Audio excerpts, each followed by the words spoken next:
Bike taxi ವಿರೋಧ ಮಾಡಿ ಇವತ್ತು ಆಟೋ ಚಾಲಕರು ಸುಮಾರು 15 ಸಂಘಗಳಿದೆ ಬೆಂಗಳೂರಲ್ಲಿ.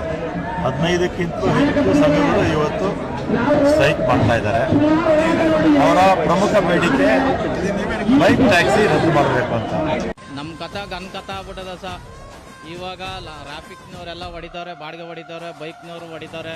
ನಮ್ಮ ಆಟೋದವ್ರಿಗೆ ತುಂಬಾ ಪ್ರಾಬ್ಲಮ್ ಆಗ್ಬಿಟ್ಟದೆ. ಅವ್ರ ಮಾತು ಕೇಳ್ಬಿಟ್ರೆ ನೀವು ವ್ಯಾಪಾರ ಬಿಡ್ತೀರಾ. ಈಗಾಗಲೇ ವ್ಯಾಪಾರ ಆಗಲಿ 9 ವರ್ಷ ಆಗೋದು ಜನ ನಮ್ಮ ದೇಶದಲ್ಲಿ. ದೇವ್ರು ನಿನ್ಗೆ ಒಳ್ಳೇದು ಮಾಡ್ತದ, ನಿನ್ ಜನ್ಮಕ್ಕೆ ಹೋಗು. ಅಲ್ವಾ, ನಾವು ಕಾಂಗ್ರೆಸ್ ಪಕ್ಷ ಇದ್ದಂತ ಸಂದರ್ಭದಲ್ಲಿ ನಾವು ಯಾವತ್ತೂ ಕೂಡ ಜನರ ಪರ ಇರ್ತಕ್ಕಂಥ ಸರ್ಕಾರ ನಮ್ದು, ಬಡವರ ಪರ ಇರ್ತಕ್ಕಂಥ ಸರ್ಕಾರ ನಮ್ದು. ವಿಶೇಷವಾಗಿ ಶ್ರಮಿಕ ವರ್ಗ ನಾವೆಲ್ಲ ಕೂಡ ಶ್ರಮಪಟ್ಟು ಕೆಲಸ ಮಾಡೋದ್ರೆ ನಿಮ್ಮ ಪರ ನಾವು ಯಾವತ್ತೂ ಕೂಡ ನಿಮ್ಮ ಹೋರಾಟ ಮಾಡಿದೀವಿ. ನಿಮ್ ಜೊತೆ ನಾವು ಯಾವತ್ತೂ ಕೂಡ ಸದಾ ಇದೀವಿ ಅಂತ ನಾವು ಬಾಯಿ ಮಾತಲ್ಲಿ ಹೇಳೋದಲ್ಲ. ಬಾಯಿ ಮಾತಲ್ಲಿ ಯಾರೋ ಹೇಳ್ಕೊಡ್ತಾರೆ ನಿನ್ಗೆ ಇದೆಲ್ಲ. ರಾತ್ರಿ ಎಲ್ಲ ಕೂತ್ಕೊಂಡು ಬರೀತೇನ ಸ್ಕ್ರಿಪ್ಟ್, ಮಗನ್ ಲೈನಾಗ ಒಂದೊಂದೇ ಹೇಳ್ಕೊಂಬತ್ತಿಲ್ಲ, ಡೈಲಿ ಹಿಂಗೆ ಮಾಡ್ತಿಲ್ಲಪ್ಪ ನನ್ಗೆ ಇವಾಗ.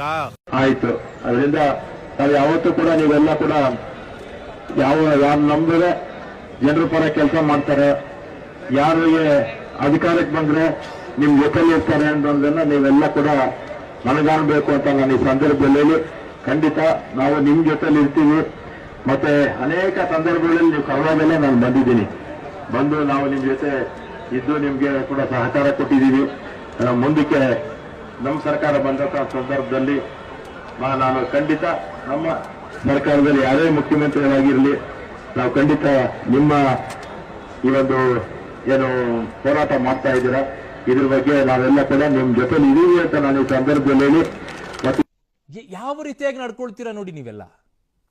ದಿಸ್ ಇಸ್ ವಾಟ್ ರಾಜಕಾರಣಿಗಳ ಬಗ್ಗೆ ಯಾಕೆ ಜನರಿಗೆ ಒಂಥರ ಹೇಸಿಗೆ, ಜಿಗುಪ್ಸೆ, ಹಿಂಗೆ ಇರೋ ರಾಜಕಾರಣಿಗಳು ಅನ್ನೋ ರೀತಿಯಲ್ಲಿ ಯಾಕೆ ಆಗ್ತಾ ಇದೆ ಅಂತ ನೀವು ನಡ್ಕೊಳ್ತಾ ಇರುವಂತ ರೀತಿ, ಅದು ವಿರೋಧ ಪಕ್ಷಗಳಾಗಿರ್ಬೋದು, ಆಡಳಿತ ಪಕ್ಷ ಆಗಿರ್ಬೋದು.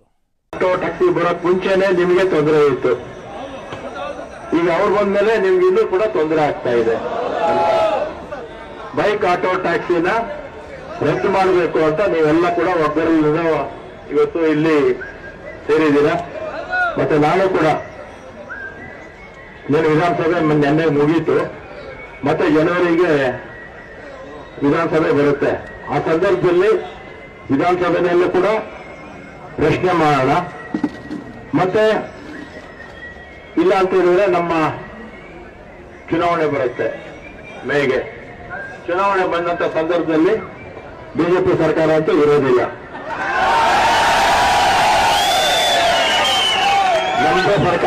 ಮೊದಲೆಲ್ಲ ಬದಲಾವಣೆ ಮಾಡ್ರಿ. ಮೊದಲು ಒಂದಿಷ್ಟು ಕೆಲಸ ಮಾಡದಿರೋರ್ನ ತೆಗೆದುಹಾಕಿ, ಕೆಲಸ ಮಾಡಬೇಕು ಅಂತ ಆಸಕ್ತಿ ಇರೋರ್ನ ತಂದು ಕಳಿಸಿ. ತುಂಬಾ ಜನ ಇದ್ದಾರೆ, ಉತ್ಸಾಹದಿಂದ ಕೆಲಸ ಮಾಡಬೇಕು ಅಂತ ಇದ್ದಾರೆ.